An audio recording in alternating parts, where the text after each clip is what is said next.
નમસ્કાર મિત્રો, ભાવ ભગવાન છે સિરીઝમાં તમારું સ્વાગત છે. થંબનેલ જોઈ અને તમને લોકોને ખબર પડી જ ગઈ હશે કે આજનો વિડીયોનો ટોપિક શું છે.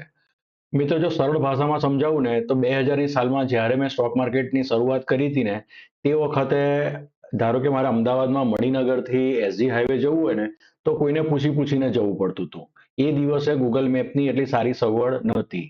આજે 2026માં તમારે દુનિયાના કોઈ પણ છેડે જવું હોય તો ગૂગલ મેપની તમે આરામથી ઇઝીલી તમે કોઈ પણ એક જગ્યાએથી બીજી જગ્યાએ જઈ શકો.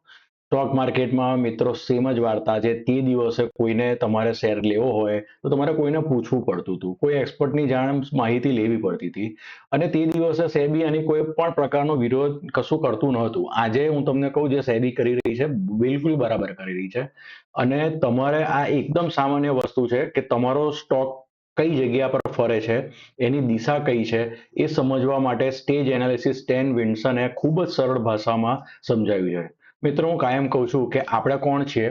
આપણે સ્ટેજ એનાલિસિસ કરવાવાળા મોમેન્ટમ ટ્રેડિંગ સ્ટેજ 2માં ટ્રેડિંગ કરવાવાળા લોકો છે. મોમેન્ટમ ટ્રેડિંગ, જે મોમેન્ટમ ટ્રેડિંગમાં હાઈએસ્ટ પૈસા રૂલ બેઝ ટ્રેડિંગ સિસ્ટમ છે મળે.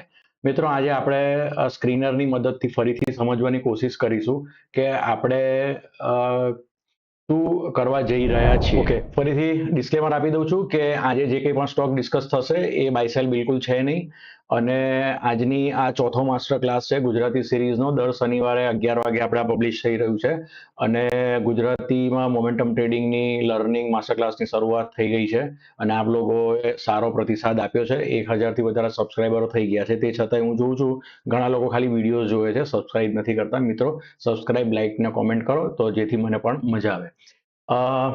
અત્યાર સુધી આપણે શું શીખ્યા? મોમેન્ટમ ટ્રેડિંગમાં પહેલા, બીજા, ત્રીજા, ચોથા વિડીયોની અંદર સ્ક્રીનર મોમેન્ટમ ટ્રેડિંગ શું છે, સ્ક્રીનર.ઇનમાં એકાઉન્ટ બનાવવાનું, પછી વોચલિસ્ટ કેવી રીતે બનાવવાની, ગોલ્ડન ક્રોસ ને ડેથ ક્રોસ આના પહેલાના વિડીયોમાં આપણે જોયું. આજે શું જોઈશું? સ્ટેજ એનાલિસિસના કારણે આપણે માર્કેટનો સ્ટોક કયા સ્ટેજમાં છે અને આપણે કઈ જગ્યાએ ખરીદી શકીએ, આપણે ક્યાં છીએ એની જર્નીમાં, એ સરળતાથી સમજી શકીશું.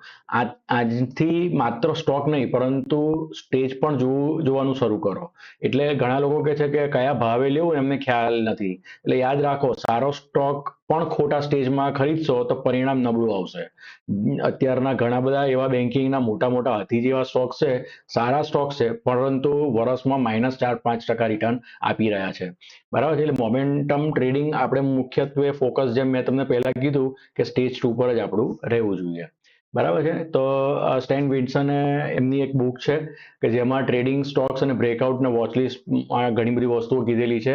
જો તમારે સમજવું હોય તો એમની બુકમાંથી આ લીધેલો મેં સ્ક્રીનશોટ છે. એમણે થોડીક આવી રીતે સમજણ આપી છે. પ્લસ માર્ક મિનર્વિનની છે અને માર્ક મિનર્વિનીએ 33,000% છેલ્લા એમના કમ્પ્લીટ કેરિયરમાં જે એમણે પોતે કીધેલું છે કે સ્ટેજ એનાલિસિસની મદદથી એમણે સારું એવું ટ્રેડિંગમાં પૈસા કમાયા છે. થોમસ એડિસે એમણે પણ સ્ટેજ એનાલિસિસને જુદી રીતે પ્રિસ્ક્રાઇબ કર્યું છે. પછી એક બીજી બુક છે, અમેરિકામાં બહુ પ્રખ્યાત છે, કે જેને કલર એનાલિસિસ કહે. ગ્રીન, યલો, આ છેલ્લો તમે જે જોઈ રહ્યા છો એ પ્રમાણે.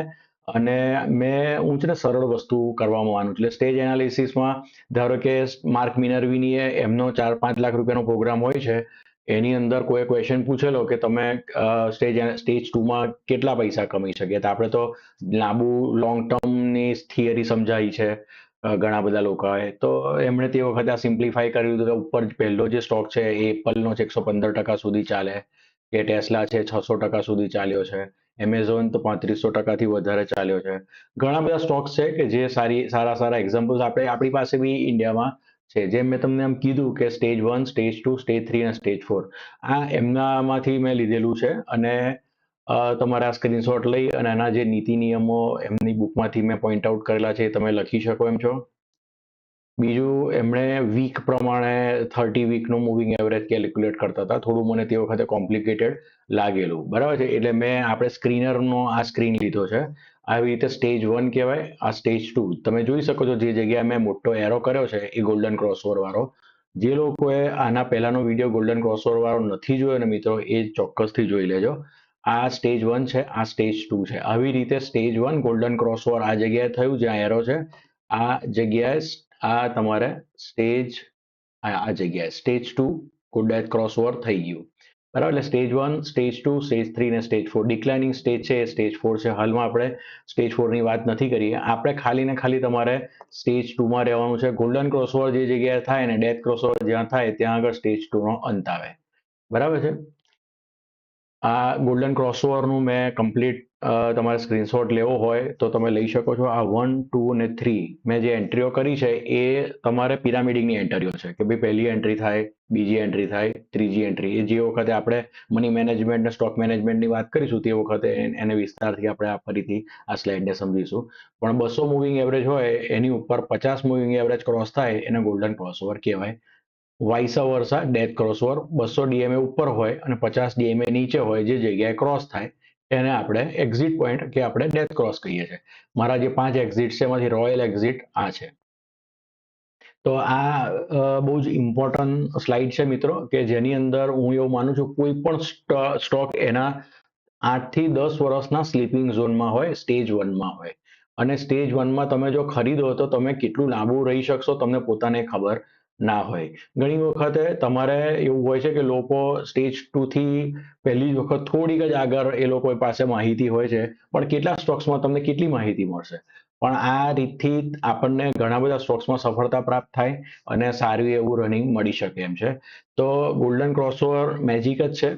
તો આ મારો પહેલો સ્ટોક જ્યારે મેં આખી સિસ્ટમ બનાવી તે વખતે મારો પહેલો સ્ટોક છે ટાટા એલેક્સી.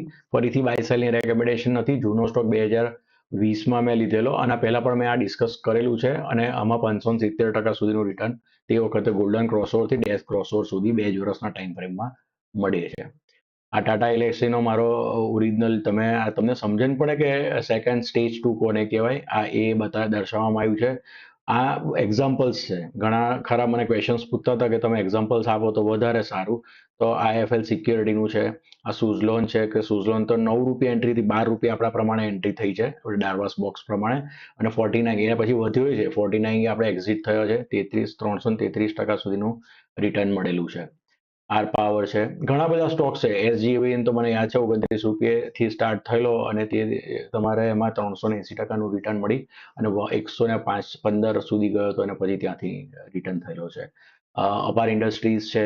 તમે લોકો મિત્રો જોઈ શકો છો, જેમ મેં તમને પહેલા કીધું કે આ સ્લાઇડમાં તમે સ્ટેજ 2 ની અંદર ઘણા તમે ફોકસ કરો ને તો સારું એવું રિટર્ન આપણને મળી શકે એમ છે. તો મિત્રો આજે આ સ્ટેજ બહુ લાંબી વાત મારે કરવાની નથી. તમારે સ્ટેજ 2 ના આ જે રીતે મેં તમને આજે સેમ્પલ્સ આપેલા છે કે આપણે જે કંઈ બી મેં ચાર્ટ્સ ડિસ્કસ કર્યા છે તમે નાખીને તમારા પ્રમાણે એને હોમવર્ક કરો. આજનું બેઝિક હોમવર્ક આ 5 મારા સ્ટોક્સ તમે લો અને બીજા 5 સ્ટોક્સ તમે તમારા તૈયાર કરો. તો આનાથી તમને શું થશે, સ્ટેજ 2 ની તમારે પ્રેક્ટિસ થશે. તો તમારો રહેલો તમારા હોલ્ડિંગ તમે અત્યારે તમારી પાસે જે કંઈ બી તમે લો છો અથવા તમારી વોચલિસ્ટ જે બની છે એમાં તમે ચેક કરો કે તમારા સ્ટોક્સ જે છે એ સ્ટેજ 2 માં છે કે કેમ. બરાબર છે. તો આપણું main focus master trading, momentum ટ્રેડિંગનું સ્ટેજ 2 પર હોવું જોઈએ. આજ પછી ફરીથી ઘડીએ હું આ વસ્તુ ના બોલું કારણ કે આપણે બધા સેમ પેજ પર હોવા જોઈએ. મિત્રો આના પછીનો આપણો વિડીયો જે હશે એ ડાર્વાસ બોક્સ સ્ટ્રેટેજી પર હશે. કે પહેલા તો આપણે સ્કેનર ફેરવ્યું, સ્કેનરમાંથી સારા સ્ટોક્સ કાઢ્યા, એને વોચલિસ્ટમાં લઈ ગયા, વોચલિસ્ટમાંથી આપણે ગોલ્ડન ક્રોસઓવર છે કે કેમ. આ વર્ષના ચાર્ટમાં ગોલ્ડન ક્રોસઓવર હોય એવા ચાર્ટ્સને આપણે સ્ટેજ 2 ની જર્ની શરૂ થયેલી હોય એવા વિડીયોને હવે કેવી રીતે નેક્સ્ટમાં ઇન્ડિકેટર છે મારી પાસે જે હું તમને નેક્સ્ટ વિડીયોમાં આપી દઈશ કે ડાર્વાસ બોક્સ જે ખરું તો એની અંદર તમે કેવી રીતે એન્ટ્રી કરી શકતો, બ્રેકઆઉટ ક્યારે થાય, એન્ટ્રી ક્યારે લેવી, સ્ટોપ લોસ ક્યાં આગળ મૂકવો. બરાબર, રિયલ ચાર્ટ્સના એક્ઝામ્પલ્સ લાઈવ આપણે સમજવાની કોશિશ કરીશું. મિત્રો હું લાઈવ આવવાની પણ કોશિશ કરી રહ્યો છું ધીરે ધીરે. તો જો તમને ખરેખર એવું ઈચ્છતા હોય કે સવારે એક અડધો કલાક કે 45 મિનિટના સેશનમાં સવારે સ્ક્રીનર કેવી રીતે ફેરવવાનું છે, રોજના સ્ટોક્સ કેવી રીતે જોવાના છે, આપણા વોચલિસ્ટ વાળા સ્ટોક્સને કેવી રીતે જોવાના છે, બ્રેકઆઉટ કોનામાં થયું છે. બરાબર છે. સેબીનું ધ્યાન રાખીને કામ કરીશું કારણ કે રજિસ્ટર્ડ રિસર્ચ એનાલિસ્ટ નથી, કારણ કે હું મારું પોતાનું પણ ટ્રેડિંગ કરું છું એટલે ઇન્ટરેસ્ટ ક્લેશ થાય. બરાબર છે. તો અત્યાર સુધી આપણે જે ગુજરાતી પ્લેલિસ્ટ જે જોયું ને એની અંદર આ ચોથો વિડીયો સ્ટેજ એનાલિસિસનો છે.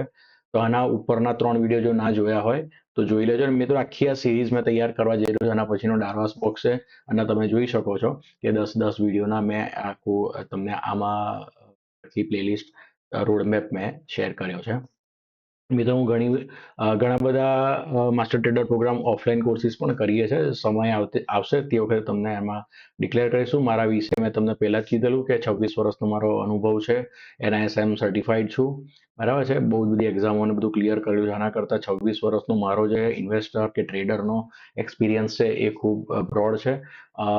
મારી બુક આવી રહી છે. મને ક્વેશ્ચન્સ પૂછો છો. બુક હજુ પબ્લિકેશનમાં નથી ગઈ કારણ કે હું થોડું કરેક્શન કરી રહ્યો છું. 2-3 ચેપ્ટર્સ બીજા મારા એડિશન ડિલિશન થઈ રહ્યા છે.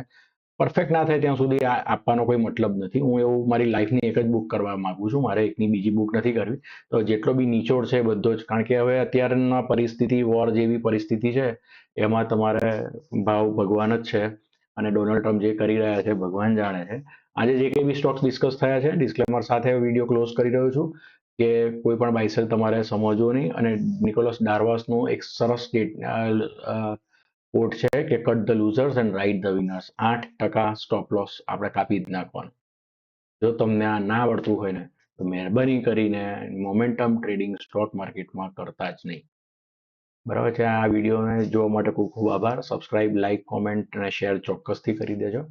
મળીએ છીએ આના પછીના વિડીયોમાં. Thank you.